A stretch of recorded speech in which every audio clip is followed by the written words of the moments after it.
Na po topic natin ngayon, 20 senior health tips pampahaba ng buhay.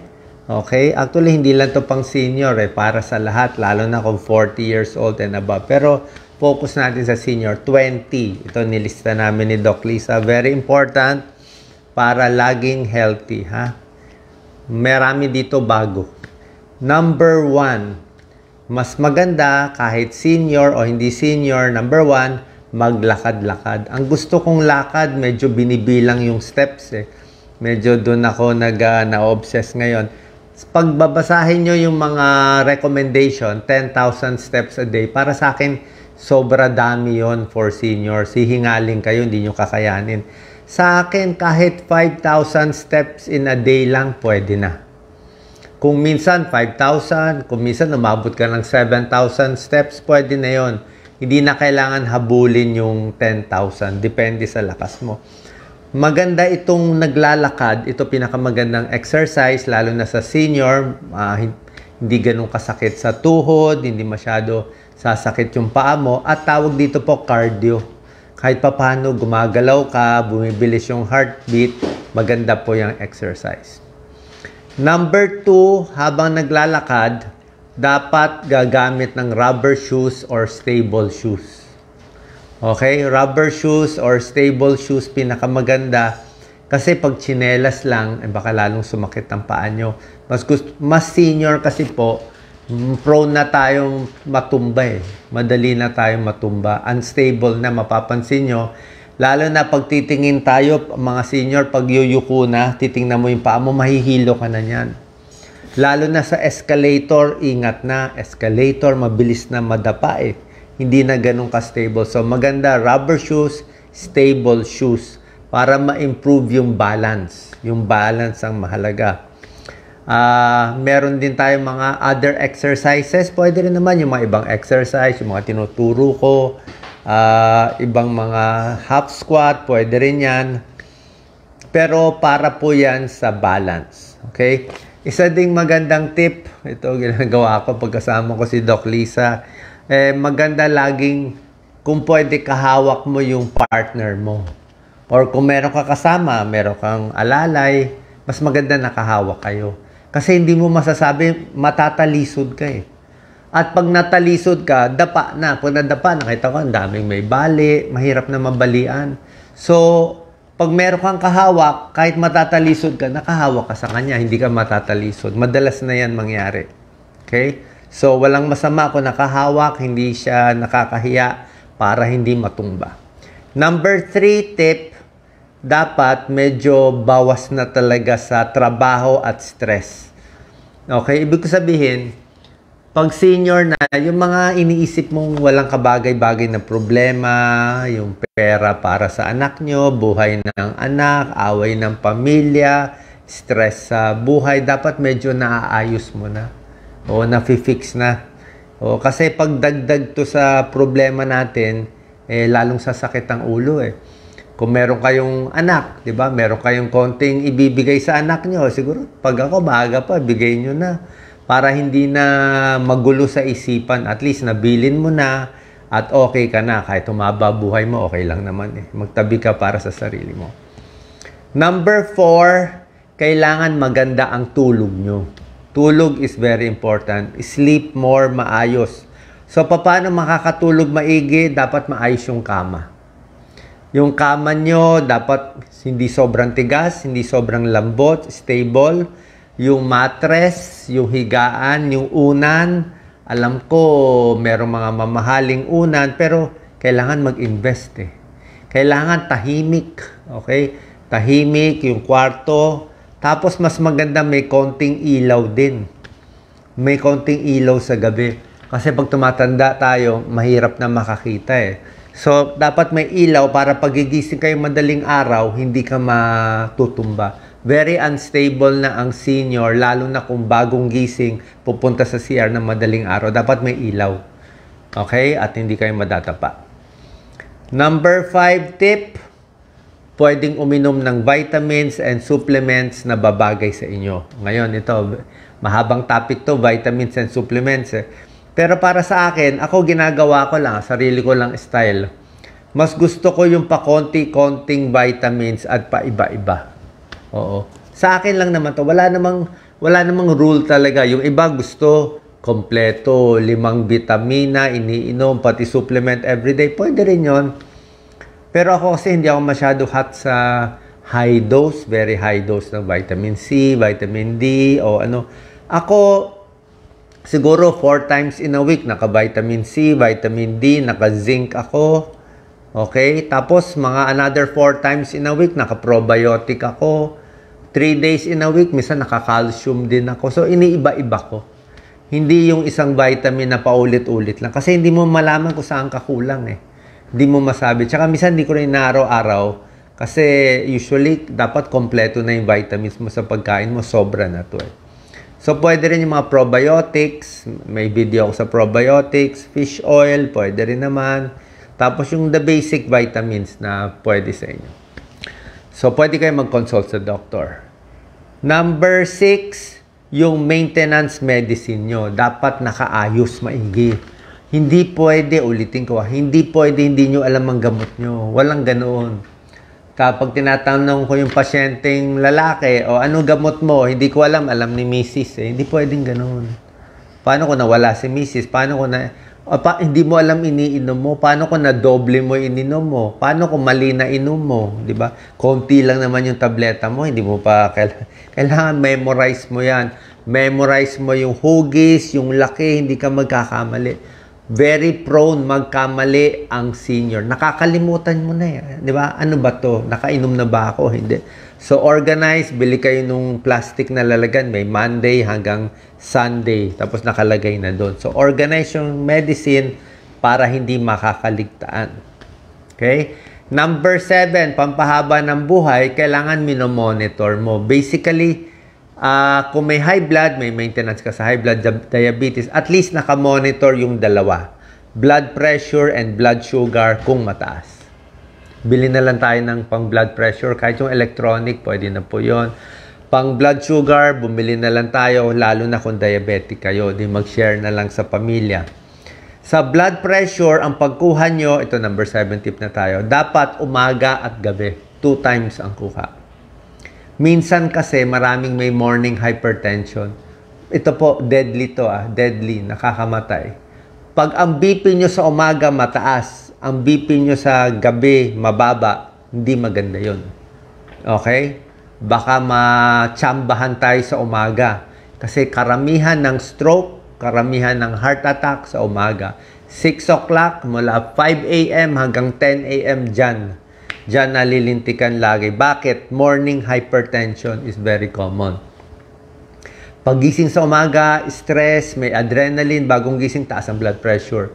Pag tumaas yan, ng 180, 190 stroke. Tapos ang usapan. So, pag meron kayong morning hypertension, ibig sabihin mataas ang blood pressure sa umaga, sa gabi mababa, a-adjust natin yung gamot nyo.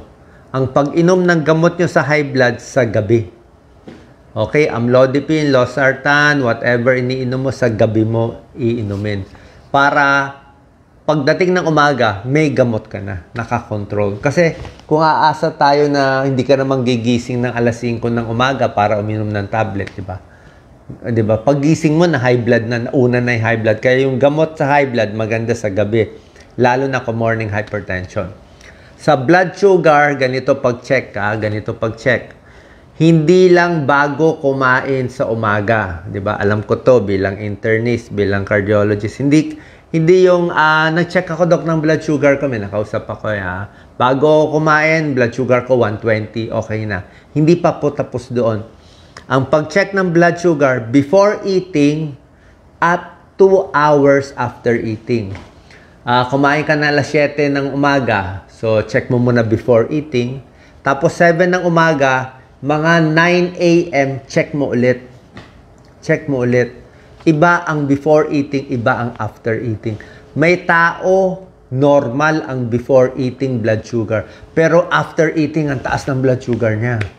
Ibig sabihin, konting kain lang niya, nasisira na yung katawan, ang taas na. So, ina-adjust din yung gamot mo. Kung may insulin, may tableta, may metformin kayo sa diabetes, okay ang metformin na huwag maniwala na hindi maganda. Meron mga fake news lumalabas ginagamit pa nga yung mukha ko So, okay yung metformin, okay yung mga ibang gamot, ina-adjust yan ng endocrinologist, diabetes specialist, kung ano ang blood sugar mo. Before eating, mas maganda 100 and below, normal. Pero kung may diabetes, 120 and below, before eating, pwede na. After eating, hanggang mga 160, pwede. Hanggang 180, pwede na yon. Okay, so binabantayan both. Okay? Blood sugar, before and after. Blood pressure, umaga at gabi. Tandaan. Okay? Kasi haba buhay ito. Pag hindi nabantayan, dyan tayo sasabit. Mga simple tips na yan, di misa nabibili. Number 9, ito, para sa senior. Kailangan masaya. Paano magiging masaya? Kailangan may kausap. Kailangan may ginagawa. Kailangan may grupo kayo. Mag-group meeting kayo. Mag-coffee kayo saan? Sa Starbucks, mahal Starbucks. Dunkin Donut o sa tabi-tabi. Dapat meron kayong grupo, lagi kayo nag-uusap. Meron kayong sa barangay, may advocacy, may meeting, may Zumba, may pinag-uusapan, may ginagawa kahit walang bayad. Bakit? Ang kailaban ng senior ay dementia. Alam nyo dementia? Dementia is ulyanin. Pwede ma-dementia sa Alzheimer's, pwede ma-dementia sa Parkinson's, pwede ma-dementia sa small stroke o silent stroke. Pag na-dementia, mahirap na. Nagwawala, hindi nakilala yung mga tao, pinagbibintangan lahat ng nanakaw. Para hindi ma-dementia, may kausap. Yung mga kabataan, ayaw na kausapin. Kayong mga anak, apo, kausapin si lolo, si lola. Hayaan mo magkwento ng 10 beses ng lumang kwento, okay yun. Kukwentuhan ko rin kayo ng lumang kwento.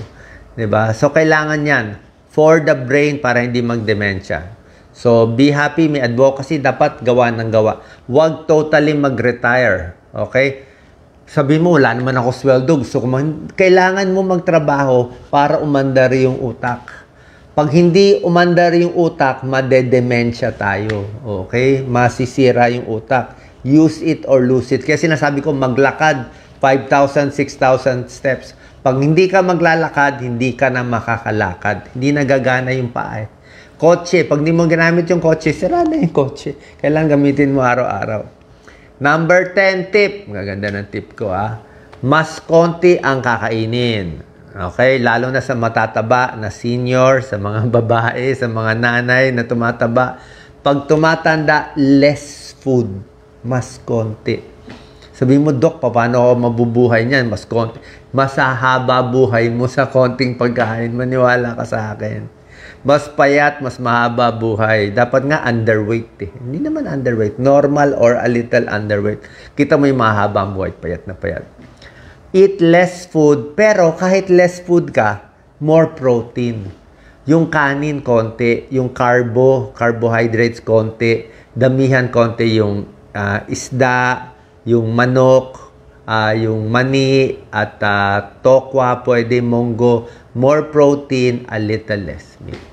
Okay? Kung mahina katawan, meron kami tinutulungan. Isang produkto lang tinutulungan ko, yung Birch Tree Advance. Para siyang Ensure, para siyang Glucerna, pero 50% off.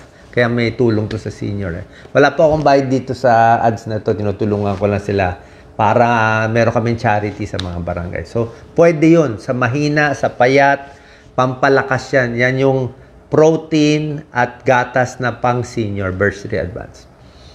Number 11, napakahalaga, ito po, hindi ko kayo papagastusin ng mahal, diba? Pag hindi kailangan magpa-check, hindi natin papacheck, diba? Ayaw kong gumastos kayo, kaya tinuturo ko. Pero, itong number 11 tip ko, kailangan pa-check nyo mata and tenga. Wala tayong choice, kahit once a year. Salamin, pa-check lang yung mata. Makikita kasi sa mata kung may diabetes, may high blood, may glaucoma. Yung mata, bakit mahalaga ang mata? Baka may katarata ka. Ang mata, wala kang mata, matutumba ka maa-accident ka Pag malabo mata mo, kita mo, hindi mo na makita. Maa-accident. Di ba pag senior, lagi ng bunggo? Bunggo dito, pasa dito, bunggo sa tuhod, hulog dito. Paano hindi makita eh? Diba? Mata. Tenga, o baka mabangga na, hindi naririnig. Kaya tenga, ang senior, humihina ang tenga. May deafness talaga. Siguro mataas yung percent eh. Parang may 20% nabibingi. Pag 75, 80 years old, may ganung pag-aaral, parang 40% nabibingi na, kaya may hearing aid. Eh pag hindi mo marinig, biglang may kotse, biglang sumisigaw, di ba? So, kailangan mo mata, tenga para hindi tayo matumba. Number 12, mahalaga, ipin. Kailangan magpa-dentist tayo every 6 months. Hindi to gastos. Dapat malinis ang ipin. Kasi yung bibig natin, isa sa pinakamaduming parts of the body. Bakit madumi ang bibig? Eh, puro bacteria yan eh. Diba? Puro bacteria na. May mga tinga, may mga ganyan. So, every 6 months, kahit nagtutoothbrush tayo, kailangan toothbrush, kailangan magde-dental floss, no choice ha. Hindi to kaartihan. Kailangan dental floss once a day, minimum. Mura lang naman yung tali. Kung nagtitipid, ulit-ulitin mo na lang, hugasan mo na lang. Hugasan mo na lang, ulit-ulitin mo na lang. So, kailangan yon tongue cleaner, dental floss, toothbrush. Despite that, may maiipit pa rin mga tinga na hindi mo magiging plaque, magiging tartar, dentist. Every 6 months, linis. No choice. Alam ko, mahal mag-dentista. Kasi pag hindi mo nilinis ang ipin, ang taong may sira ang ipin, bawas 3 years sa buhay. Oh, bawas 3 years. Kung aabutin mo sana, 85 years old, 82 years old na lang sira ipin. Bakit? Bacteria sa ipin, pupunta sa puso, kakaalat sa katawan. Namamaga ipin, mamamaga din yung organs. Oh, may ganung pag-aaral. Tunay po yan. Number 13, eh syempre, nagkaka-senior na, di ba? Senior. Pag 13, i-check mo na yung sarili. Yung mga tinuturo ko, check ang kamay, check ang paa, check ang manas, check mo yung katawan mo, baka may bagong bukol, may bagong itim, may bagong nunal, may bagong pula-pula, meron akong mga, wala naman masama eh, kasi tumatanda, prone talaga, may magkaka-cancer talaga, o magkakasakit, diba? Maka kidney, baka liver. Hindi maiwasan. Lahat naman ng bagay may ganyan. Pero kaya i-check mo maaga. Kasi kung mahuli mo maaga, magagamot pa natin. Matatapalan pa. Lalo na sa babae, check the breast. Diba? Oo. Sa lalaki, chine-check din yung balls eh. Oo, meron din testicular. So, check nyo lang. Magpalitan kayo. Number 14, magugulat kayo sa tip ko. Dito nyo lang maririnig to. Number 14, from my experience, 30 years as a doctor, para sa akin, less risky travel. Oh, less travel. Sabihin mo, Doc, killjoy ka naman, wag mag-travel, may pera na. Hindi ako hot sa travel. Oh, kayo mahilig mag-travel, lalo na yung abroad. Ay, nako. Bakit? Alam nyo, ganito, pwede naman mag-travel. Once a year, twice a year, kasama mo pamilya mo. Pero ang travel, maraming kasamang risk. Tulad ng nasa ibang bansa ka, bago pagkain mo, traveler's diarrhea. Ikwento mo. Ako, marami akong kakilala, kaibigan. Pag travel nila, heart attack. Na-stress. Meron nag-travel, nagkagulo yung bansa, hindi makauwi. Oh, sobrang stressful. Nag-travel, nagkasakit na COVID, o paano, hindi makauwi. O, nag-travel, naipit sa naiya, ilang araw, di ba? Travel is risky. Risky siya eh. O, kasi stressful eh. Lalo na yung bansang iba lengguwahe, iba salita, baka walang banyo, di ba? Mahal pa, naiwan mo pa, ang bigat-bigat pa ng bag mo, di ba? Baka nawala yung susi, yung pera, diba? Baka mahuli pa ng pulis. Oh, diba? So, travel is risky. Ang dami kong kakilala. Unless, syempre, na mayaman ka, marami kang alalay. Pero, travel is risky. Kaya pag may senior na, pwede mag-travel pero paminsan-minsan lang. Kung gusto mo mag-travel dito sa Pinas, dito kayo. Sa Bacolod, Iloilo, dito sa Aklan. Dito safe eh. Hindi ka naman mahaharang dito, sariling bansa natin, di ba? Mas mahirap nga dun sa ibang bansa. Tapos sa travel, ito nakakahiya, pero Okay lang, pwede kayo mag-diaper. Bumili kayo ng diaper. Bakit may diaper? Pag tumatanda, lalo na sa lalaki, maiihi ka talaga. Paano ko walang CR? Pigil ka ng pigil ng ihi, tataas ang blood pressure mo. Ang gaganda na ng diapers ngayon. Magkano isang diaper? May XL, may large, may makakapal. Kaya niya siguro 500cc ng ihi. Maganda siya. Actually, makapal siya. Makapal yung diaper, parang kutsyon eh. Kaya kahit matigas silya mo, malambot na, para ka na may padding. Medyo mainit lang nga. Pero yung diaper, wala po nakakahiya doon. Wala naman makakaalam na naka-diaper kayo. Parang less stress din. Baka maipit ka sa isang lugar. Diba? Mapaihi, mapadumi. Diba? So, walang masama. Kasi pag tumatanda, minsan di makontrol. Number 15, pag senior na, syempre, konting ingat sa mga may sakit. Diba? Kung nakita mo may inuubo, o nagdadahak na ng plema, o may anak ka talagang may sakit, konting iwas. Wala namang masama eh. Kasi mas mabilis nga mahawa ang senior. Kasi sa senior, ang pinakadelikado, pulmonya. Okay? Walang masama. Pwede mag-mask, pwede. Ingat lang. Hugas kamay lagi. Ha? Lalo na pag senior, yung mga bakterya, kailangan malinis. Number 16, pag senior na, meron tayong mga bakuna na safe na luma. Hindi to COVID vaccine. Ito yung mga luma na kailangan nyo. Ito yung mga flu vaccine na I think ilang years na ba flu vaccine? 20, 30 years, safe na yan. May pneumonia vaccine every 5 years. Bira lang to. Meron ding bagong vaccine, yung herpes zoster vaccine. Ako parang gusto ko magpa-herpes zoster. Kasi yung herpes zoster, ano ba to? Kulebra, napakasakit no? Oo. Kaya I think maganda tong bagong herpes zoster vaccine. Magtanong kayo sa doktor nyo. Flu vaccine, yearly, pneumonia vaccine, herpes zoster vaccine, pwede mo i-consider yan kung gusto mo. Wala namang palitan. Number 17 tip. Ito, kakaiba to. Ako lang magbibigay sa inyo nitong tip. Para sa akin, number 17 tip ko. Sa tingin ko lang pwede kayo magpa-massage weekly. Kung gusto mo nga twice a week eh. Magpa-massage. Pwede ka magbayad sa marunong, kaya lang mahal yung mga massage parlor eh. Merong mga home service na massage, meron namang kayo-kayo na lang mag-massage. Kung kayo ay OFW, palitan na lang kayo mag-massage. Kayo mag-asawa, palitan na lang.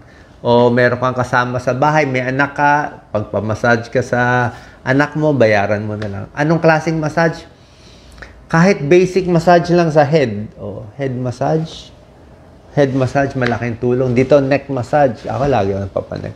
Lagi tayo naka-computer, lagi tayo nakatrabaho. Titigas po to. Ayaw mo siya tumigas. So, neck massage, head massage, back massage, sa paa massage. Manas. Maraming senior may manas. Diba? Tinuruan ko kayo mag-check ng manas, diba? Sa may binti, pinipisil. Tinataas ang paa. Tapos, nakababa yung katawan, nakataas pa, minamassage yung paa pag ganito. Bakit maganda ang massage? Feeling ko nakakahaba ng buhay. Ang massage kasi, kahit kayo-kayo na lang, ay nakaka-relax. Nakakatanggal ng stress, nakakabawas ng blood pressure, nakakaganda ng daloy ng dugo. Pag minamassage mo isang part, gumaganda circulation niya, mas nawawala yung sakit. Pwede ka rin mag-stretch. Okay? Stretching, massage, I think, malaking bagay. Kaya, ako nga, nag-umpisa ako magpa-massage. 50 years old na ata ako noon. Matanda na ako nag-umpisa eh. Kaya swerte yung mga bata na nakikinig ngayon. Kung 30 years old pa lang kayo, nag-start kayo early mag-massage, swerte kayo. Hindi nyo aabutin kaming papuntang senior na ang sakit na ng likod, nagtigas-tigas na, yung buto sa likod, nagdikit-dikit na, nag-arthritis na, nagbagsakan na yung vertebra ng may senior. Paano walang massage nun eh? Nagsikip yung muscle. Dahil sa sikip ng muscle, nagdikit-dikit yung mga buto. Kasi walang massage. Sobrang ganda. Kung makakahanap kayo ng marurunong, merong myotherapist na talagang nagmamassage. Okay? Tip yun try nyo. Ma-addict kayo doon. Pero I think it's worth it eh. Kundi kayo na lang. Number 18, basic check-up. Okay? Basic check-up. Hindi ko kayo papagastusin ng malaki, pwede na kayo magpa-blood test. Okay? Basic blood test lang. CBC, complete blood count, kailangan eh. Check mo lang, once a year lang. Kung anemic, fasting blood sugar, i-check. Cholesterol, i-check. Uric acid, i-check. SGPT, i-check. Liver, o creatinine, very important, creatinine, kidney failure. Basic blood test, basic urinalysis, mura lang urinalysis. O, kailangan mo yan. At ultrasound ng buong tiyan. Basic lang yan. Wala namang ultrasound, siguro 1,500 o 2,000. Yan lang basic, pwede na. Pag normal lahat yan, kahit di ka na muna magpa-check up sa doktor, normal eh. Diba? O kung babae, pwede ka magpa-pap smear, check up every 2 years, 3 years. Pero pag normal to, okay lang. Basta walang sintomas. Pero kung may abnormal sa blood test, sa urine, sa ultrasound, pa-check tayo. Yung ECG, X-ray, may or may not. X-ray paminsan-minsan, once every 3 years, 4 years. So, hindi naman ano. Okay, so basic check-up. Pag may abnormality, tsaka tayo magpa-check. Number 19, tigil bisyo. Okay? It's very obvious naman, di ba? Alam nga naman senior na, naninigarilyo ka pa. Wala na yun. Diba? Sayang yon. Bisyo, hindi lang sigarilyo, alak, meron pa isang bisyo ang senior. Alam ko anong bisyo ng senior. Bisyo ng maraming tao ay chocolate. Diba? Chocolate, ice cream, matamis. Yan ang bisyo. Iinom ng juice na, fruit juice na nasa powder form. Yan ang bisyo, diba? Bisyo yung pagkain na matamis. Mamin kayo, diba? Ingat din tayo sa sweets, di ba? Kasi baka mag-diabetes eh. Kaya konting-konti lang. Kung gusto niyo kumain ng chocolate o something, gawin niyo maliit na maliit. Control niyo lang sarili niyo. Kasi hindi rin maganda kung marami. And number 20, syempre, last tip, kailangan mag-consult sa doctor. At, ito pang tip ko maganda mag-second opinion. Huwag kayong magtiyaga sa isang doktor. Nag-try kayo na isa. Di ba? Tapos, mamaya, iba sabihin sa inyo, consult kayo sa isa. Wala naman masama. 2 opinion o gusto mo 3rd opinion. Iba't ibang doktor, iba't iba ang sasabihin sa inyo. Ganito kahaba ang spectrum ng doktor. Anong spectrum? May doktor, ito lang yung alam. May doktor, very conservative, na okay lang, konting gamutan lang. May doktor, very aggressive. Pag may problema, opera agad. So, depende yan. Lahat naman tama eh. Pwede ka naman aggressive, pwede ka naman conservative, pwede ka naman sa gitna, nasa sayo. Pero kaya maganda, mag-consult kayo twice para hindi kayo mamali. Lalo na kung nasabihan kayong, uy, meron ka ng sakit na malala. Check kayo sa iba. Baka wala naman, di ba? Okay, sana nakatulong to. 20 best health tips para sa senior, pampahaba ng buhay. Ulit-ulitin nyo na lang. Ito pinag-isipan namin ni Doc Lisa. Ito rin ginagawa ko sa sarili. Sana maba po buhay nyo, makatipid tayo, ingat sa pera, wag gumastos ng malaki. Diba? Tipid-tipid lang tayo. Hindi natin masabi ang panahon ngayon. May gera, may recession, mahal ang bilihin. Pwede magkasakit bigla. Diba? Mahalang healthcare dito. Malulubog tayo sa healthcare dito. Kaya tipid-tipid, di ba? Itong basic tip, sana makatulong sa inyo. Nakalimutan ko sabihin, yung bahay nyo pala dapat senior proof. Senior proof. May ilaw, huwag kayong magtipid, baka matumba ka. Yung bawal may basa talaga sa floor. Yung mga bata, baka naglagay ng lalo na sa hagdanan. Yung mga steps, lalo na sa CR. Ako sa CR, magpalagay kayo ng bakal na railing. May bakal dito, may bakal, i-OA nyo, okay lang yan. Tapos yung flooring, lagyan nyo nung rubber. Linis-linisin na lang, kailangan talaga meron. May rubber, may ganyan. Tapos kung meron pang tapal sa mga insekto, sa ipis, na meron ka mabibili na hindi papasok. Kasi minsan, may ipis, may insekto, doon ka matutumba eh, di ba? Magpapanik ka, di ba? Habulin mo pa. So lahat yan nakakagulo, nakaka-aksidente. Okay? So, pagising sa umaga, dahan-dahan, always very slowly. Dahan-dahan. Kaya ako pag-upo ko, dahan-dahan. Pagtingin sa baba, dahan-dahan. Okay? Slowly pero more stable kasi pag tumatanda, mas humihina talaga. Kaya more exercise para ma-maintain natin ang lakas natin. Salamat po. Share po natin sa ating kaibigan. God bless po. Thank you.